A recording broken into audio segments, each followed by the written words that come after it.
Although there seems to be some controversy today about who invented this dish, I can tell you for a fact that it was created at the Palace Hotel in San Francisco around 1910 by the chef there, Ernest Arbogast. I know because when I was a child growing up in San Francisco, one of my science teachers, Mrs. Arbogast, frequently bragged about her grandfather having created this enormously popular casserole dish that was now in magazines and on the backs of soup cans.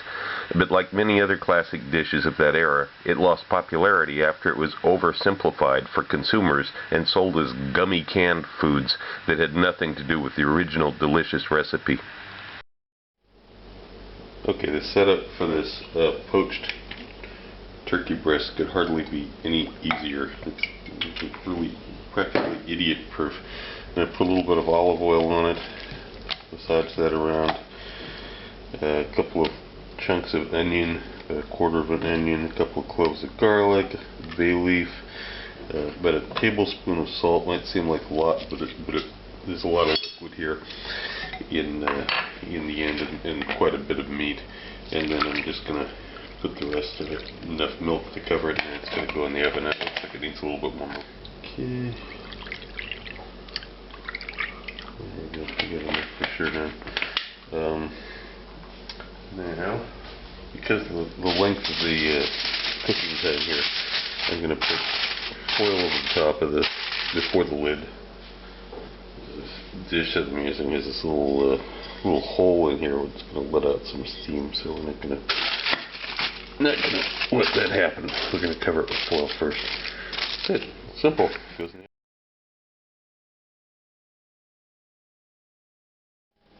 Okay, here's the next morning, 9 hours later.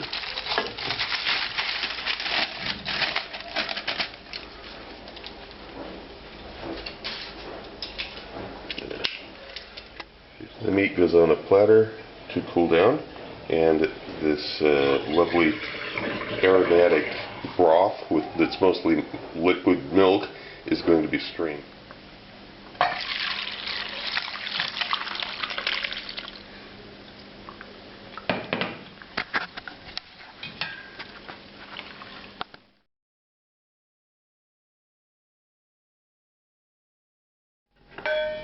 Okay, after it's been brought to a boil, let it cool back down to room temperature, or pretty close to room temperature.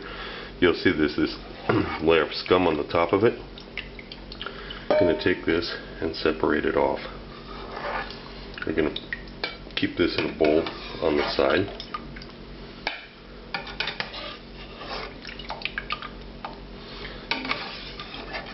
This is almost like a cheese, and it's very similar to the process that Indians use to make paneer. So, liquid back in, and we're keeping the curds here. And now that the meat is completely cooled down, we're going to cut this up into cubes. You want to have even reasonable sized cubes. So.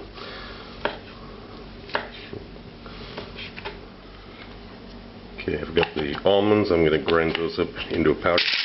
This is the milk and the sort of a fond or stock that the turkey was cooked in, and then I removed. I strained off the solids. Now I'm adding the ground almonds to this, and I'm going to begin heating this slowly while I chop up the mushrooms. And just to show you, get about, by weight, about 1/4 the amount of mushrooms as we do turkey, and they're cut into roughly the same size pieces. As this heats up, we're going to add the raw mushrooms to it.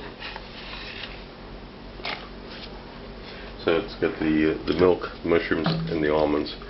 We're going to cook this over low heat, a slow simmer until the mushrooms are cooked. Now, we take those curds that we weighed off, that separated, and we weigh these. We see what we've got here in weight, and we got about 100 grams. So now we know how much Parmesan to add. Okay, so we know there's 100 grams of this in there, so I'm going to add about 33 grams of Parmesan and about 33 grams or 33 milliliters of white wine to this.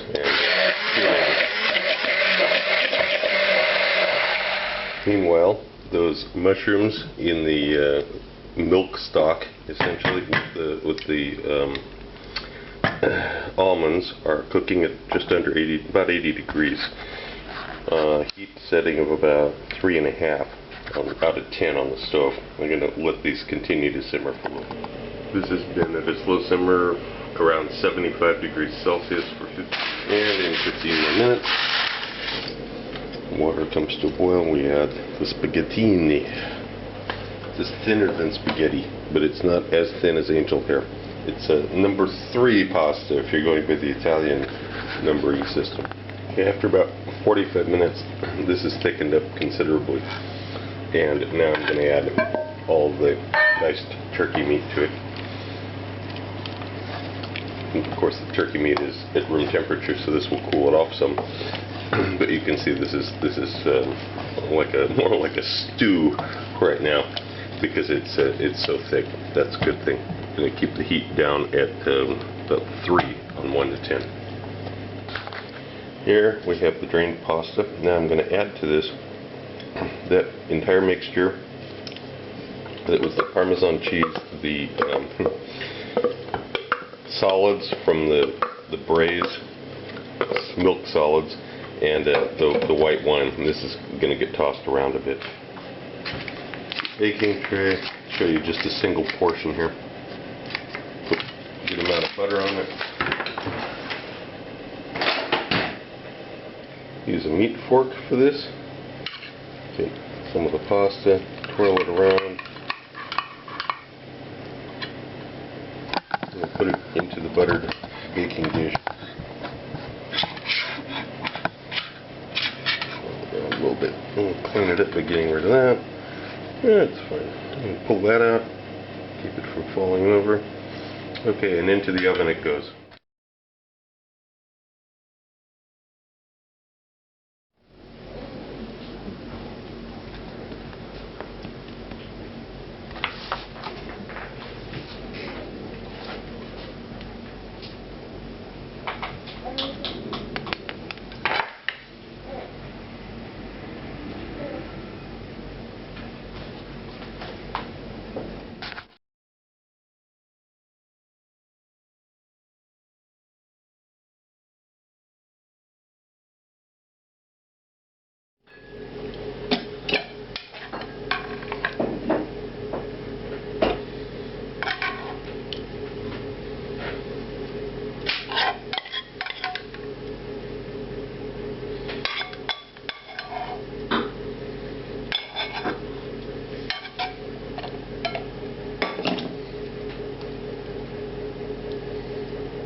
Also look for my cocktail book, Cocktails of the South Pacific and Beyond, Advanced Mixology, available through Amazon online.